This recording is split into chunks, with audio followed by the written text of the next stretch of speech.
अब हमरा सब मरकुसक 9 अध्याय में पहुँच गेल छी। आजुक दिन हमरा सब 9 अध्याय के अध्ययन आरंभ कर रहल छी। एहि बातक हमरा लोकनि आर कतो तीनो सुसमाचार में नहीं पायब जे प्रभु किएक अहाँक सुसमाचार दऽ रहल छथि। एहि तथ्यक ऊपर प्रभुक दास मरकुस एहिठाम बड्ड नीक जकाँ बताबैत छथिन। जेना प्रभु यीशु मसीह पहाड़ी संदेश देने रहथिन, मुदा पहाड़ी संदेश भेला के बाद हुनक शिष्य सब ओहि सबटा बातक बिसरा देलखिन। हमर भाई बहिन, लोक सब प्रभुक अपन काज भेलाक बाद बिसरा दैत अछि। यह मनुष्य जाति के वृत्ति अछि, हुनक मनसा अछि आ हुनक मानसिकता सेहो अछि। जँ अहाँ नीक पूत छी तऽ अपन पिता के कहियो नहीं बिसरायब, मरकुस कहैत छथि। तहन आउ एकटा प्रार्थना करी आगाँ बढ़ी। हे प्रभु परमेश्वर, हम अहाँक धन्यवाद दै छी। प्रभु, हमर श्रोता भाई बहिनीक प्रभु अहाँ विशेष रूपे आशीषित करू। प्रभु, जाहिसँ प्रभु हुनका मनक कोनो तरहक जे विषाद छनि, ओहि विषादक प्रभु अहाँ दूर कऽ दियौन। हुनक गरीबीसँ प्रभु जी हुनका अहाँ उबरा दियौन। हुनक बीमारीसँ प्रभु हुनका अहाँ चंगाई दियौन। हुनक परेशानीसँ प्रभु हुनका अहाँ अलग कऽ दियौन। एहि छोट प्रार्थना के हम अपन उद्धारकर्ता यीशु क्रिस्त के नामसँ मांग रहल छी। आमीन। हमर भाई बहिन, मरकुस सुसमाचारक हिसाब किताब करे में बड स्पष्ट आदमी रहथि। ओ कतो कोनो तरहक कंजूसी नहीं कयने छथि आ नहीं कोनो बातक बताबे में एम्हर उम्हर कयने छथि, किएक तऽ हुनक सुसमाचार बड क्रियाशील आ शीघ्रगामी सुसमाचार छनि। एहि बातक हमरा लोकनि सीख रहल छी, मुदा ओ खोलि कऽ वा एना कहियो खुल्लम खुल्ला ओ निमंत्रण दऽ रहल छथि आ सुसमाचारक प्रचार करैत छथि कि जे केओ प्रभुक लगायत अर्थात यीशुक लगायत वा उद्धारक अनुभव करत, आ जे केओ हुनका लग नहीं आयत ओ कहियो उद्धारक अनुभव नहीं करता। एहि तरहक खुल्लापन कोनो सुसमाचार में हमरा लोकनि नहीं देखैत छी। एकर मतलब ई नहीं भेल कि ओहि सब सुसमाचारक के कोनो अर्थ नहीं थिक, से हम नहीं कहैत छी, मुदा एहि सुसमाचारक जे विशेषता थिक तकरा हम बता रहल छी। किएक तऽ श्रीमान मरकुस एहि बात में विश्वास राखैत रहथि कि जे बात हम प्रभु से सिखलहुँ हैं, ओहि बातक हम किएक नहीं अपन लोक के खूब खोलि कऽ बता दियक। आ हृदय खोलि कऽ श्रीमान मरकुस एहि सबटा बातक बता रहल छथिन। अहाँ जँ याद करब तऽ पायब जे मत्तीक रचल सुसमाचार तकर 16 अध्याय के अंतिम भाग में प्रभु यीशु मसीह कहैत छथि, एहिठाम केओ ठाढ़ छथि जे अपन मृत्युक शब्दक नहि चखने छथि, जाबे धरि प्रभु यीशु मसीह ओ सब हुनका राज में नहीं देख लेथिन। एहिठाम की स्पष्ट भऽ रहल अछि कि बहुत केओ एहि संसार में एहन छथि जे प्रभुक यीशु मसीह के जाबे धरि ओ संसार में नहीं आबैत छथिन, हुनका लेल ओ बाट जोहैत रहथिन। मुदा एहनो लोग छथि जाबे धरि ओ प्रभु यीशु मसीह काजक फेर दोसर बेर नहीं देख लेथिन, हुनका विश्वास नहीं हेतनि। तहन हम की कहब, हुनका लेल अब द्वार जे खुजल रहैक आब बंद भऽ गेल अछि। पूर्ण रूपेण एहिठाम हमरा लोकनि ओहि बातक प्रस्तावना देख रहल छी, महिमाक प्रस्तावना जे मरकुस अपन सुसमाचार में देने छथि। तैं वो कहैत छथिन कि सुसमाचार सुनि कऽ प्रभुक ऊपर विश्वास करनाइ बड्ड जरूरी अछि। ई बात मात्र प्रभु यीशुक लेल कहल नहीं गेलनि हैं, मुदा ई बात सबके बतायल गेल छनि। प्रभु यीशु मसीह के प्रस्तुतिकरण करैत श्रीमान मरकुस कहैत छथि कि जे केओ प्रसन्न भऽ कऽ सुसमाचारक प्रसन्नताक साथ स्वीकार करता है, वह प्रभु के महिमा के अपना जिंदगी में अनुभव करथिन। आ जे केओ नहीं करता है, वो कहियो प्रभु के महिमा का अपन जिंदगी में अनुभव नहीं करता है। यह अछि मरकुसक सुसमाचार के पराकाष्ठा आ प्रेम। एना कहियो कि मरकुस खूब चढ़ि बढ़ि कऽ एहि बातक बता रहल छथिन। ओ नहीं चाहै छथिन कि कोनो बात हम लुका छुपा कर राखि दियक, जाहिसँ एहि बातक स्पष्टीकरण भऽ जाय कि प्रभु यीशु मसीह हमरा लग छथि वा हमरा एहिठामसँ चलि गेल छथि। विश्वासक भाषा में जँ अहाँ एहि बातक सुनि रहल छी तहन अहाँ बुझब। आ जँ विश्वासक भाषा आ विश्वासक आत्मा अहाँक लग नहि अछि तऽ बातक अहाँ कहियो नहि बुझबैक। हमर श्रोता भाई बहिन, तै श्रीमान मरकुस एहि बातक खूब खोलि कऽ बता रहल छथिन। ओ रोमी सबके कहै छथिन कि यौ, अहाँ सबके उद्धार कोना हैत जँ अहाँ सब प्रभु यीशु मसीहके मानबे नहि करब। एना कहियो एहि बातक हमरा लोकनि एहि शब्दमे हुनक वचनमे देख सकलहुँ हेँ। तैँ प्रभुक विषयमे बताबैवाला मरकुस बड्ड क्रियाशील भऽ कऽ अपन सुसमाचारक प्रस्तुतिकरण करैत छथि। देखियौ, प्रभु परमेश्वर कतेक नीक अवसर हमरा सभक देलनि कि हमरा लोकनि अपने भाषामे हुनक वचनक सुनि रहल छी। प्रभु यीशु मसीह कहलनि, हम अहाँसँ बड्ड सत्य बाजि रहल छी जे सब एहिठाम ठाढ़ छथि, ओहिमेसँ किछु लोक एहन छथि जाबे धरि ओ सब परमेश्वरक राजक सामर्थ्य सहित आवल नहि देख लेताह, ओ मृत्युक स्वाद कदापि नहि चखताह। प्रभु यीशु मसीह अपन मृत्यु और अपन जीव उठना के बारे में एहिठाम भविष्यवाणी कऽ रहल छथिन।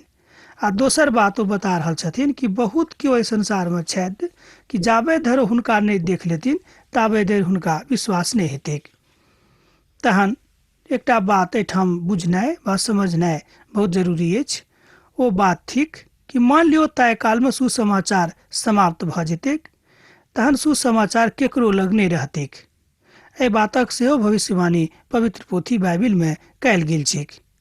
हमरा सभक लेल अखन सुसमाचार उपलब्ध अछि, तय कालमे ई बात नहि रहतैक। तहन एकटा पदक हमरा लोकनि आर देखी। 6 दिनक बाद प्रभु यीशु अपन संगे पतरस, याकूब और यूहन्ना के लऽ कऽ कतहु एकांत जगहमे ऊंच पहाड़क ऊपर गेलाह। ओतऽ यीशुक रूप हुनका सन्मुखमे परिवर्तित भऽ गेलनि। देखियौ, एहिठाम प्रभु अपन रूपक देखा रहल छथिन, वा एना कहियो अपन सत्यक उघारि रहल छथिन जे ओ के छथि आ केकरा सन्मुखमे, अपन शिष्य सभक सन्मुखमे, जाहिसँ हुनका सभक एहि बातक ऊपर विश्वास भऽ जाइन कि जिनका लग हम छी ओ कोनो अदला मनुख नहि, मुदा ओ स्वयं पिता परमेश्वर के पुत्र छथि, हुनक मेमना छथि, जे संपूर्ण संसारक पापक हरैत अछि।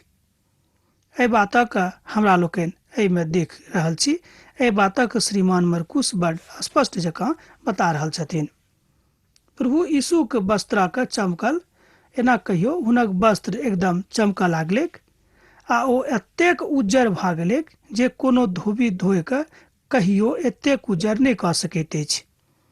एहि बातक हमरा लोकनि एहि पोथी के 3 पदमे देख रहल छी, जे अध्यायक हमरा लोकनि अखन अध्ययन कऽ रहल छी।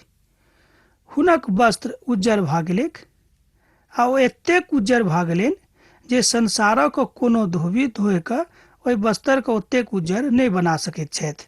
ई उज्जर वस्त्र पवित्रताक दिस इशारा करैत अछि, अर्थात ओहि बातमे पिता परमेश्वरक महिमा दिखाई पड़ैत अछि। शिष्य सभक मूसाक संगे भविष्यवक्ता एलिया दिखाई पड़लनि। ओ यीशुक संग कथा करैत रहथि। ई देख कऽ हुनक शिष्य सब चकित भऽ गेलाह, किएक तऽ हुनका विषयमे ओ सब पवित्र शास्त्रमे पढ़ने छलखिन, मुदा आजुक दिन ओ स्वयं देख रहल छथिन।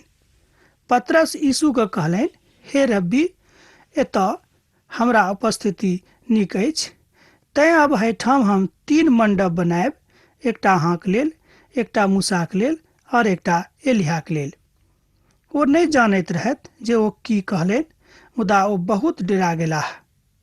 मरकुस एहिठाम एहि बातक बता रहल छथिन। एना कहियो एहि बातक ओ अपन रोमी भाई बहिनीक स्पष्टीकरण दऽ रहल छथिन कि प्रभु यीशु मसीह के थिकाह। ओ स्पष्ट रूपे एहि बातक बता रहल छथिन कि ओ परमेश्वरक पुत्र छथि आ हुनका छोड़ि कऽ आओर दोसर केओ अहाँक उद्धार नहि दऽ सकैत छथि। देखियौ, एतेक खोलि कऽ आर कतहु दोसर आदमी एहि बातक नहि बतौने छथिन। तैँ कलीसियाक लोगक आजुक दिन ई कर्तव्य अछि, ई संदर्भ अछि कि एहि संदर्भ लऽ कऽ ओ चलैक, जाहिसँ ओ परम पवित्र परमेश्वरक महिमाके लोकके हुनक विहंगमताके बता सकैत। ओ घबरा कऽ एहि बातक बताबै छथिन। समौन पतरस अपन भावनाके व्यक्त कऽ कऽ बड्ड खुश होइत छथि, किएक तऽ हुनका मोनमे ई बात रहनि कि प्रभुके लेल हमरा लोकनि एहिठाम भवन बनायब। समौन पतरस एहि बातक एहिठाम देखा रहल छथिन कि ओ प्रभुसँ खूब प्रेम राखैत छथि। भाईजी, ई बात बड़ नीक अछि। हम ई नहि कहैत छियै कि अहाँ अपन प्रेमक नहि देखाउ, अपन भावनाक अभिव्यक्ति अहाँ नहि करू, से हमर मंतव्य कतहु नहि छल। तहन एकटा बादल चेला लोकक घेर लेलकै और ओहि बादल में से एक स्वर निकललै, ई हमर प्रिय पुत्र थिकाह, हिनक अहाँ सुनब। देखियो, ई भविष्यवाणी भेलाक बाद हुनका सभक और विश्वास भऽ गेलनि कि प्रभु यीशु मसीह परमेश्वरक पुत्र छथि। मरकुस एहि बातक बड़ सोझ जकाँ आ बड़ सरल भाषा में लिखैत छथि। मुदा दोसर सुसमाचार में एहि बातक बतायल गेल छैक, मुदा एतेक सरलतासँ नहि बतायल गेल छैक। तहन एकाएक ओ चारू कात दृष्टि कयलथि, तहन ओ यीशुके छोड़ि कऽ आर केकरो ओहिठाम नहि देखलखिन। मरकुसक रचल सुसमाचार तकर 9 अध्याय के 8 पद में अहाँ एहि बातक देख सकलहुँ हैं। प्रभु यीशु मसीह के मृत्यु आर हुनक मृत्यु में से जी उठनाइ, ई दोनों बात एक कथाक संगे संगे चलि रहल अछि। परिवर्तन कोनो मनुखक नहि, मुदा परमेश्वरक हृदय के होनाइ जरूरी अछि। एक गोटे कहलखिन कि यौ, जँ अहाँक हृदय परिवर्तित नहि होइत तऽ अहाँ कोना परमेश्वरक चिन्हबनि। हमर भाई बहिन, ई बड्ड जरूरी अछि कि अहाँक हृदय परिवर्तित हुएक, आ यहूसँ बेसी जरूरी अछि कि अहाँक मोन परिवर्तित हुएक, किएक तऽ मने मनुखके पाप करेबाक दिस लऽ जाइत अछि। जँ अहाँ पवित्र पोथीक दिस देखब तऽ ओतऽ लिखल गेल छै जे मन में एहन असाध्य रोग लागल छैक, तकर कोनो इलाज एहि संसार में नहि छैक।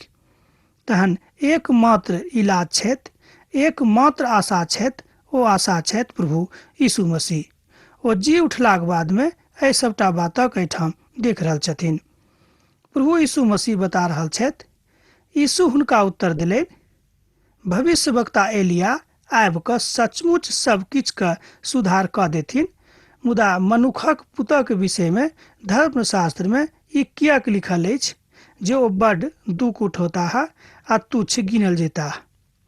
देखियो, प्रभु यीशु मसीह जन्म से बहुत पहिनहिए एहि बातक बतायल गेल रहे कि प्रभु यीशु मसीह एहि संसार में आबि कऽ खूब दुख उठौथिन। आही द्वारा पिता परमेश्वर हुनका एहि संसार में पठौने रहथि कि ओ दुख उठाबैक।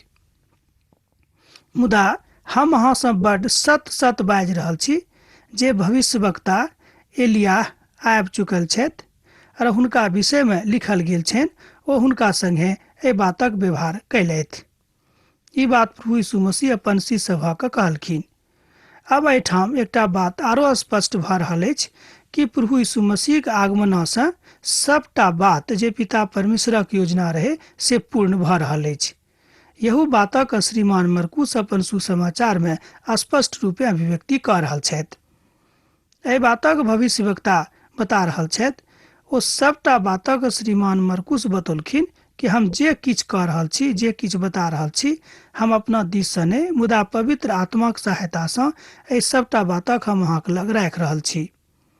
हमर मित्रवर, हमर भाई बहिन, अहाँ जँ एहि तरहक लोक छी तऽ हम कहब एहिसँ अहाँके कोनो विशेष फायदा नहि भेटत। प्रभुक लग जँ अहाँ छी तऽ अहाँके फायदा भेटत, आ जँ अहाँ प्रभुक लग नहि छी तऽ अहाँके फायदा नहि भेटत। प्रभु यीशु मसीह दोसर आगमनक काल में एलिया कोई भविष्यवक्ताक पूर्तिक गाथाक हमरा लोकनि दोहरायब वा देखब, मुदा के एहि सबटा बातक देखत जे प्रभु यीशु मसीह विश्वास में एहि संसार में जिंदगी बिता कऽ एहि संसार से विदा होथिन। हुनके लेल ई सबटा बात सत्यक थिक, मुदा जे नहि विश्वास करैत छथि हुनका लेल ई सबटा बात खिस्सा कहानी भऽ सकैत अछि। किएक तऽ पवित्र पोथी में लिखल गेल छै कि क्रूसक कथा जे विश्वास नहि करैत छथि हुनका लेल किस्सा कहानी भऽ सकैत छै, मुदा जे विश्वास करैत छथि हुनका लेल उद्धारक बात अछि। तहन यीशु और शिष्य लोकनि आर दोसर चेलाक लऽ कऽ अयलाह। तहन ओ देखलनि जे शिष्य लोकक चारू कात बड्ड पैघ भीड़ लागल अछि और शास्त्री लोकनि हुनका सभक संग वाद विवाद कऽ रहल छथि। देखियो, शास्त्री सब प्रभु यीशु मसीह के पकड़वावे के फेरा में बहुत शुरुए से लागल रहथि। वो सब सोचैत रहथिन कि कहिया हम यीशु के पकड़वा दियक। प्रभु यीशु के देखनाइ ई सब केओ के पसंद नहीं रहनि। आश्चर्य करऽ लगलखिन। ओ हुनका दिस धौक कऽ अयलाह और प्रणाम कयलथि। एहि बातक अहाँ 15 पद में देख सकलहुँ हँ। प्रभु पूछलनि, अहाँक चेला सब संग की बात विवाद कयलहुँ हैं। भीड़ में से के उत्तर दिलनि, हे गुरु, हम अपन पुतक जेकरा गूंगक आत्मा समायल छैक अहाँक लग आनने छी। देखियो, सब केओ प्रभुक लग कोनो ने कोनो स्वार्थे आबैत रहैत। एहि बातक प्रभु यीशु मसीह खूब नीक जकाँ बुझैत रहथिन, मुदा एहिके बादो हुनका ओ चंगाई प्रदान कऽ दैत रहथिन। कारण की रहे कि प्रभु यीशु मसीह चाहैत रहथिन कि हमर लोक उद्धारक अनुभव करेक आ परमेश्वरक राज में प्रवेश करेक। किएक तऽ परमेश्वरक इच्छा छनि कि एहि संसार के कोनो मनुष्य बर्बाद नहीं हुएक, मुदा वो परमेश्वरक राज में प्रवेश पावेक। हमर भाई बहन, कि अहूँ चाहे छी कि अहूँक जिंदगी में पिता परमेश्वरक प्रवेश हुए आ अहूँ अनंत कालक जिंदगी में प्रवेश पाबी। जँ अहाँके इच्छा अछि तऽ हमरा संगे अखने अहाँ कहियो, हे प्रभु, हम अपन पापक मानै छी। प्रभु, हमरा हृदय में अहाँ प्रवेश करू। हमरा हृदय में जे स्थान अछि प्रभु, तकरा हम अहाँके दऽ रहल छी। जँ एहि तरहक बात अहाँ बाजि रहल छी तऽ हम कहै छी, प्रभु यीशु मसीह अहाँके हृदय में विराजमान भऽ चुकल छथि। बहुत देरी नहीं लागैत अछि। एकटा वचन में लिखल गेल छै, संकटक काल में पिता परमेश्वर बड्ड सहजतासँ भेटैत छथि। देरी नहीं लागैत छनि। हुनका प्रेरित लोकनि एहि बातक कहलखिन। प्रेरित लोक के छथि? जे हुनक शिष्य रहनि वा हुनक शिष्यत्वके स्वीकार करलखिन। अर्थात प्रेरणा से जे बनलाह, हुनक प्रेरणा से हुनका प्रेरितक संज्ञा भेटलनि। एहिठाम हुनक उपस्थिति के सेहो हमरा लोकनि देख रहल छी। प्रभुक महिमा आ हुनक पहाड़ी उपदेशक जे भावुकता रहे, जे स्वर्णिम काल रहे, तकरो श्रीमान मरकुस एहिठाम बता रहल छथिन। ओ कहै छथिन कि आजुक दिन हमरा लोकनि एहि बातक ऊपर मनन करब, विचार करब जे प्रभु अहाँसँ की चाहैत छथि। हमर भाई बहिन, प्रभु अहाँसँ की चाहैत छथि, अहाँ अब स्वयं विचार कऽ कऽ देखियौ। पवित्र पोथी में उत्तर देवल गेल अछि। प्रभु चाहैत छथि कि अहाँ अपन मन फिराउ आ पिता परमेश्वरक राज में प्रवेश करू आ सुसमाचारक प्रचार अपन भाई के, अपन बहिन के, अपन पड़ोसी के, अपन गांव के, अपन समाज के दियौन। प्रभु के यह मुख्य इच्छा छनि अहाँक जिंदगीसँ। जब अहाँ ई काज कऽ रहल छी तऽ हम कहब, प्रभुक चेला अहाँ खूब नीक जकाँ बनि चुकल छी। हमर भाई बहन, प्रभु सबटा बातक बड़ नीकसँ बुझैत छथि और अपन महिमा के प्रकट सेहो करैत छथि। कतेक समृद्धिक काल में हमरा लोकनि जा सकलहुँ हैं, मुदा आजुक दिन कलिसियाक जँ अहाँ स्थितिक देखबेक तऽ ओतक लोक खाली कलिसियाक आर्थिक समृद्धिक दिस ध्यान दैत छथि, मुदा आत्मिक समृद्धिक ध्यान नहीं दैत छथिन। तैं यह कारण अछि कि आजुक कलिसिया बड्ड उजाड़ अछि। ओतऽ लोकक कमी छैक, किएक तऽ लोकक बीच में प्रेम नहीं छनि। प्रेमक कमी के कारणे आजुक कलिसिया में हमरा लोकनि लोकक कमी देख रहल छी। हमर भाई बहिन, ई बात सुनि कऽ अहाँ तमसायब नहि, किएक तऽ हम ई बात अपना दिस से नहीं, मुदा प्रभुक आत्मासँ आ पवित्र आत्मासँ हम बता रहल छी। किएक तऽ पिता परमेश्वर एहि बातक एहिठाम बतौने छथि। हुनक इच्छा छनि कि हम एक दोसर गोटे से प्रेम राखी आ एक दोसर गोटे के लेल प्रार्थना सेहो करैत रही। ई सुनि कऽ प्रभु यीशु कहलनि, हे अविश्वासी लोक, हम कतेक दिन धरि अहाँक संग रहब, हम कतेक दिन अहाँक संग साथ रहब आ ओकरा हम लागू अहाँक संग में करैत रहब। प्रभु यीशु मसीह अपन शिष्य लोगक कहैत छथिन कि यौ, अहाँ सब रोजे रोज सब काज में हमरे खोजैत छी, तऽ हम कतऽसँ अहाँके मिलब रोज? हम तऽ नहीं मिल सकलहुँ हैं, किएक तऽ एहि देही धारणक अवस्था में हम बहुत दिन एहि संसार में नहीं छी। प्रभु एहि बातक बेर बेर घोषणा करैत छथि, मुदा एहिके बादो हुनक शिष्य लोकनि एहि बातक नहीं बुझैत छथिन। हमर मित्रवर, हमर भाई बहिन, हमरो सब एही तरहक लोग छी। प्रभु के बातक हमरो लोकनि नहीं बुझैत छी। हमरा लोकनि किताबक बात बुझि कऽ पढ़ि कऽ राखि दैत छी, मुदा ई बात सत्यक थिक। हमरा लोकनि एहि बातक खूब नीकसँ बुझि सकलहुँ हैं। प्रभु ओहि मनुष्यके पितासँ पुछलनि, हिनक ई दशा कतेक दिनसँ छनि? ओ कहलनि, नान्हेटासँ। ओ हिनका नाश करबाक लेल कहियो आगि में और कहियो पानि में खसाबैत छथि। मुदा जँ अहाँ किछु कऽ सकब तऽ हमरा ऊपर बड्ड कृपा होइत यह हमरा लेल बड़ पैघ सहायता होइत। देखियौ, लोक सब प्रभुक लग आबैत रहथिन, गिड़गिड़ाबैत रहथिन, मुदा काम भेलाक बाद ओहिठाम से चलि जाइत रहथिन। बहुत कम लोग हमरा लोकनि देखैत छी जे चंगाई भेलाक बाद ओ प्रभु यीशु मसीह के शिष्यत्व के स्वीकार करैत छथि आ हुनका राज में चलैत छथि। हमरा लोकनि राजा से की अर्थ बुझैत छी? कहियो कहियो संसारिक रूपे खूब बड़का बड़का मकान, खूब सुंदर सुंदर सड़क आ सब ठाम खूब चकचकौआ रहैक, तहने हमरा बुझबे सब कि स्वर्गक राज अछि बा परमेश्वरक राज आबि गेल अछि। हमर भाई बहिन, ई परमेश्वरक राज नहीं थिक। परमेश्वरक राज जेना परमेश्वरक वचन बता रहल अछि, वह परमेश्वरक राज थिक। ओ थिक शांति, भाईचारा, प्रेम, प्रभु यीशु मसीह कृपा, दया, अपन पड़ोसी से प्रेम, अपन दुश्मनों के लेल प्रार्थना करनाइ, ई थिक परमेश्वरक राज। तहन यीशु हुनका कहलेन, ई अहाँ की बाजि रहलहुँ हैं? विश्वास करू, तहन अहाँ किछु अपना जिंदगी में पायब। तैसम पद जो अहाँके लगे पवित्र पोथी तऽ अहाँ पढ़ि कऽ देखियौ, एहिठाम एहि बातक बतायल गेल छी। ओ कहैत छथि कि अहाँके जिंदगी में कोनो काज तहने हैत जहन अहाँ विश्वास करब। जँ अहाँ विश्वास नहीं करब तऽ अहाँके जिंदगी में कोनो काज नहीं होइत।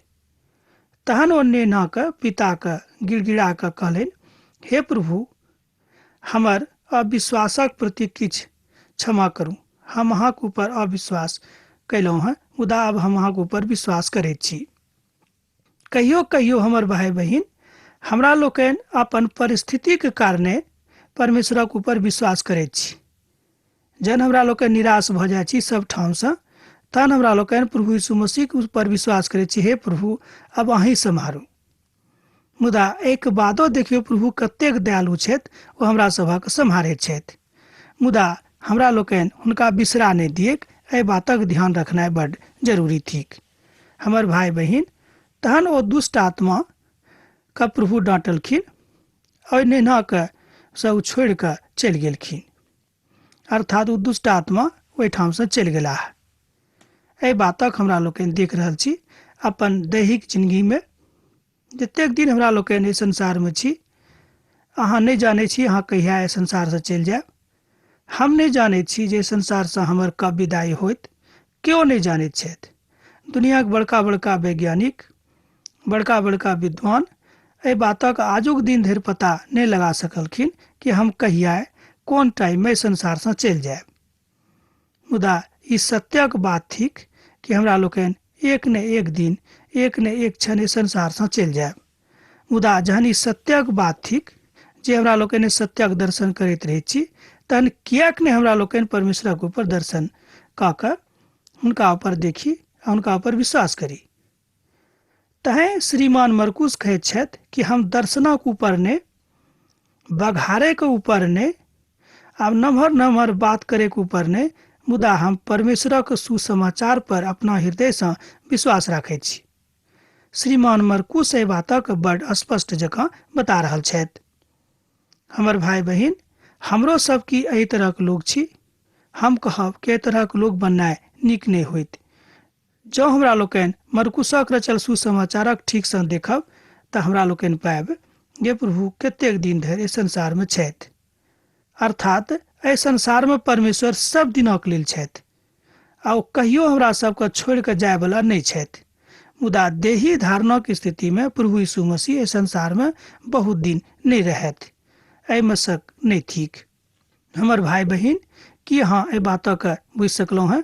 तहन आजुक दिन हम अहाँके एकटा कहियो कि हम अहाँके कहब एकटा बात, एना कहियो एकटा बात कहब, जाय बात में ई बुझि सकलहुँ हैं कि प्रभु अहाँ से की कहै छथि। प्रभुक संगे अहाँ रहू, या ओ कहै छथिन। तहन अब हमरा विदा दिअ, अहाँ से विदा होके काल भऽ रहल अछि। हाँ, पाती लिखनाइ नहीं बिसरायब। प्रभु यीशु मसीह के प्रेम अहाँके जिंदगी में सैत खीन बनल रहेक। आमीन।